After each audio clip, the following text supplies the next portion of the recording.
Assalamualaikum warahmatullahi wabarakatuh. Selamat pagi anak-anak. Salam sejahtera untuk semuanya. Bagaimana kabarnya hari ini?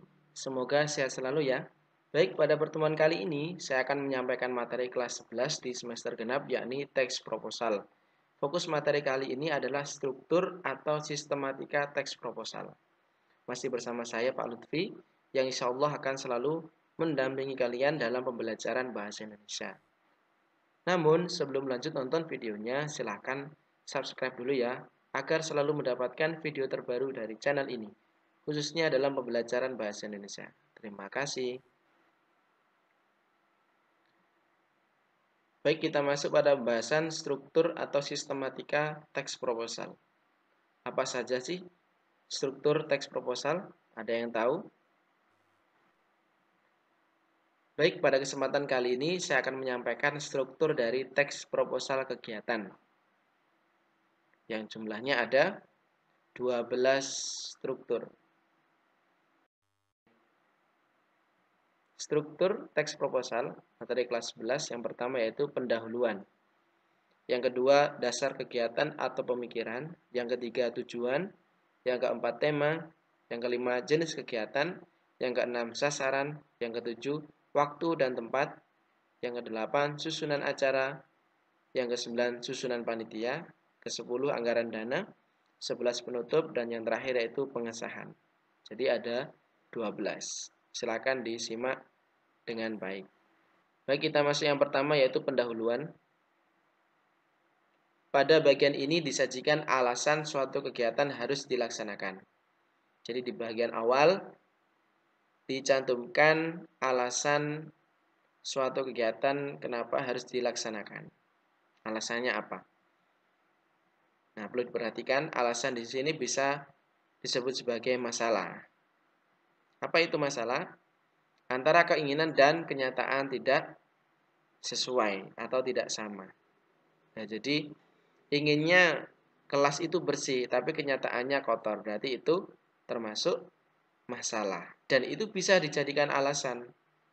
Makanya diadakan kegiatan program Jumat bersih. Jadi setiap hari Jumat dilaksanakan bersih kelas agar kelasnya bersih. Nah, itu termasuk bagian alasan kenapa diadakan Jumat bersih, karena nah itu inginnya kelas itu bersih tapi kenyataannya kotor. Akhirnya diadakan program Jumat bersih. Nah, untuk lebih detailnya, mari kita perhatikan proposal pentas seni SMA Negeri 1 Palembang. Nah, di sini ada beberapa paragraf yang termasuk dalam pendahuluan. Di sini yang pertama yaitu berisi tentang pembuka ya dalam sebuah pendahuluan. Di sini ada puji dan syukur kita panjatkan kehadirat Tuhan Yang Maha Esa dan lain sebagainya. Kemudian masuk pada makna dari budaya, karena ini tentang pentas seni, jadi kaitannya dengan budaya. Budaya merupakan hal yang perlu dilestarikan dan Indonesia memiliki beraneka ragam budaya yang indah. Untuk meningkatkan apresiasi terhadap keanekaragam budaya tersebut, organisasi siswa intrasekolah atau OSIS SMA Negeri 1 Palembang Masa Bakti 2020-2021 bermaksud menyelenggarakan pentas seni. Berarti di sini alasannya apa? Karena ya Indonesia ini memiliki beraneka ragam budaya yang indah. Kemudian untuk meningkatkan apresiasi terhadap keanekaragam budaya tersebut, diadakanlah pentas seni. Berarti alasannya untuk mengapresiasi ragam budaya Indonesia yang indah. Nah, itu alasannya. Tujuan diadakannya pentas seni adalah untuk meningkatkan apresiasi dan kecintaan para siswa terhadap kesenian dan kebudayaan. Ya, berarti dengan diadakannya ini alasannya agar siswa bisa mengapresiasi dan mencintai atau meningkatkan apresiasi dan kecintaan terhadap seni dan budaya. Hal ini sesuai dengan program kerja OSIS sampai kalimat yang terakhir. Jadi intinya di pendahuluan ini berisi tentang alasan kenapa kegiatan itu dilaksanakan. Jelas ya sampai sini? Baik, kita lanjut. Kemudian yang kedua yaitu dasar kegiatan atau pemikiran. acuan atau pedoman dalam melakukan kegiatan. Jadi sebuah kegiatan itu alangkah lebih baiknya ada acuan atau pedoman yang mendasari kegiatan itu dilaksanakan. Namanya dasar kegiatan atau pemikiran. Misalnya program kerja OSIS, peraturan pemerintahan. Nah, ini termasuk dalam dasar kegiatan atau pemikiran sebagai pedoman. Contohnya, program kerja OSIS SMA Negeri 1 Palembang masa bakti 2020-2021. Kemudian rapat OSIS SMA Negeri 1 Palembang tanggal 2 Desember 2020. Bisa juga ditambahkan tentang pedoman-pedoman atau acuan-acuan yang lainnya yang ada kaitannya dengan kegiatan ini. Dan ketika kegiatan itu bersifat islami, bisa juga dicantumkan sumber-sumber hukum Islam sebagai dasar pemikiran kegiatan itu dilaksanakan. Sampai sini jelas ya. Kemudian yang ketiga yaitu tujuan, hal yang ingin dicapai dengan dilaksanakannya kegiatan tersebut. Jadi yang namanya kegiatan pasti memiliki tujuan. Apa tujuannya? Yang pertama, meningkatkan rasa kecintaan terhadap kesenian Indonesia, menyalurkan bakat dan minat terhadap kesenian, dan mengisi libur akhir semester pada tahun 2020-2021. Jadi tujuan kegiatannya ini yaitu meningkatkan rasa cinta, bakat, menyalurkan bakat dan minat, dan mengisi waktu libur. Ya, jadi harus dicantumkan ini tujuannya agar ada kejelasan nanti arahnya kemana untuk kegiatan itu. Kemudian yang keempat yaitu tema. Topik yang diangkat dalam kegiatan. Jadi dalam kegiatan itu juga ada tema yang harus diangkat.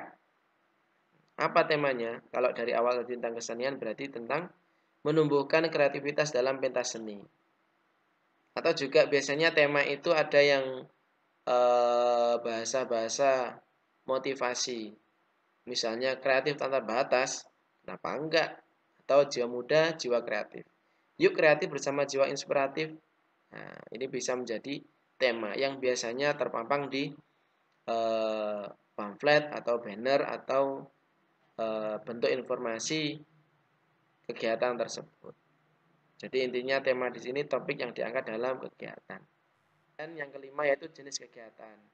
Konsep atau rangkaian kegiatan yang akan dilaksanakan. Nah, di sini yang dimaksud konsepnya itu intinya. Jadi kegiatan itu intinya mau diadakan, mau dibuat seperti apa. Nah, itu jenis kegiatannya.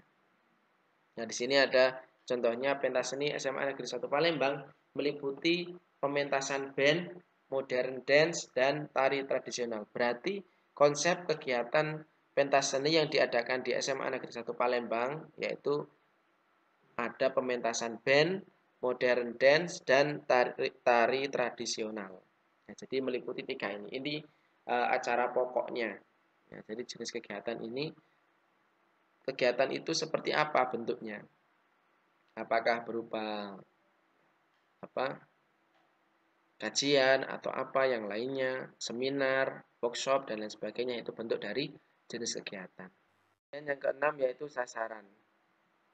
Nah, sasaran di sini artinya pihak yang terlibat dalam kegiatan. Jadi kegiatan itu untuk siapa? Siapa saja yang terlibat dalam kegiatan tersebut. Nah, di sini misalnya lembaga, personal, organisasi, atau kelompok masyarakat tertentu. Nah, contohnya di sini ada siswa SMA Negeri 1 Palembang ya. Jadi kegiatan pentas seni itu untuk sasarannya untuk siswa SMA Negeri 1 Palembang. Kemudian Polsek, IPSI, Ikatan Pencak Silat Indonesia, dan lain-lain. Jadi di sini siapa saja yang terlibat atau siapa saja yang diundang ya, dalam kegiatan itu menjadi bagian dari sasaran.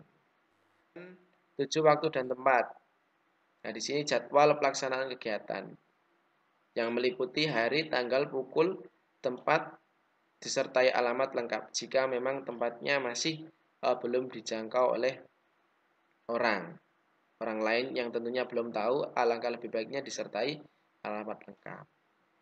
Di sini contohnya hari Sabtu tanggal 18 Maret 2020 pukul 7 hingga 15 waktu Indonesia Barat, tempat lapangan SMA Negeri 1 Palembang. Nah, ini contohnya. Baik, ini mudah ya. Yang kedelapan yaitu susunan acara.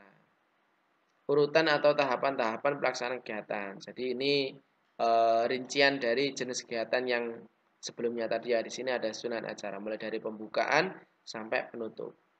yang meliputi pukul, nama kegiatan, dan penanggung jawab. Nah, untuk penanggung jawab ini opsional.